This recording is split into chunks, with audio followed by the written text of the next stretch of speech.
Depuis 12 ans, un étrange mariage semble scellé entre Héphaïsto, dieu du feu, et les marchés du Togo, qui partent en fumée l'un après l'autre. Tandis que les flammes consument espoir et économie, le silence assourdissant des dirigeants face à ces drames interroge, laissant les victimes seules face à leur perte et à une désolation croissante. Comme en 2023, les commerçants du Togo clôturent l'année 2024 sous le signe de la désolation. 4 mois après l'incendie du marché de Kégué à Lomé et 4 jours seulement après l'incendie partiel de celui d'Amouoblo, c'est le marché d'Adi-Dogomé qui a été visité par les flammes. Alors que les populations des environs se réjouissaient dans l'effervescence des festivités du réveillon de la Saint-Sylvestre, elles ont été alertées par des colonnes de fumée. La mobilisation rapide et coordonnée des agents municipaux, des portefaix et de la population a permis de circonscrire les flammes et d'éviter un désastre encore plus grand. Néanmoins, ces efforts spontanés n'ont pu sauver les marchandises, les espoirs et, parfois, les rêves d'une vie. Depuis 2013, les commerçants togolais vivent dans une angoisse permanente marquée par des incendies de marché. Pour certains observateurs, cette situation serait devenue une tragédie presque banale au Togo. De Lomé à Kara, en passant par Amouoblo, l'histoire se répète, des marchés partent en fumée, plongeant des familles dans la précarité.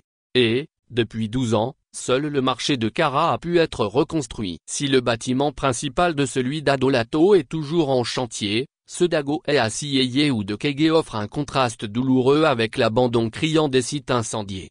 Cette incapacité à reconstruire les marchés détruits révèle un manque de volonté politique flagrant. Le gouvernement s'entête à proposer des infrastructures marchandes qui semblent tout droit sorties d'une autre époque, de simples hangars ruraux, parfois envahis par les herbes et fréquentés davantage par les animaux que par les humains. Ces infrastructures vieillottes et mal pensées peinent à attirer les commerçants, qui préfèrent souvent improviser leurs activités dans des zones non réglementées. Pire, ces marchés ne comportent aucun système de sécurité permettant d'éviter au maximum les incendies ou de circonscrire rapidement les flammes au cas où elles venaient à déclencher. Pendant ce temps, tout près, au Bénin voisin, des marchés ultramodernes fleurissent, affichant un modèle de développement qui n'a rien de commun avec la stagnation togolaise. Au Togo, la liste des marchés emportés par la furie des flammes ne cesse de s'allonger au fil des années. Le drame des marchés incendiés est le miroir d'un pays où tout est pour les gouvernants, rien pour le peuple. Tandis que les commerçants appauvris pleurent leurs pertes, le conseil d'administration de l'EPAM, établissement public autonome pour les marchés, se partagent des millions et des bons de carburant. Dans un Togo dirigé depuis 2 décennies par Faure Gnassingbé, les priorités semblent inversées. Le pays manque cruellement d'infrastructures de base, des routes sont dégradées ou inexistantes, l'eau potable demeure un luxe inaccessible pour une grande partie de la population. Des salles de classe en paillotes et des écoles décoiffées attendent désespérément des réhabilitations et les centres de santé se font rares, notamment dans les zones rurales.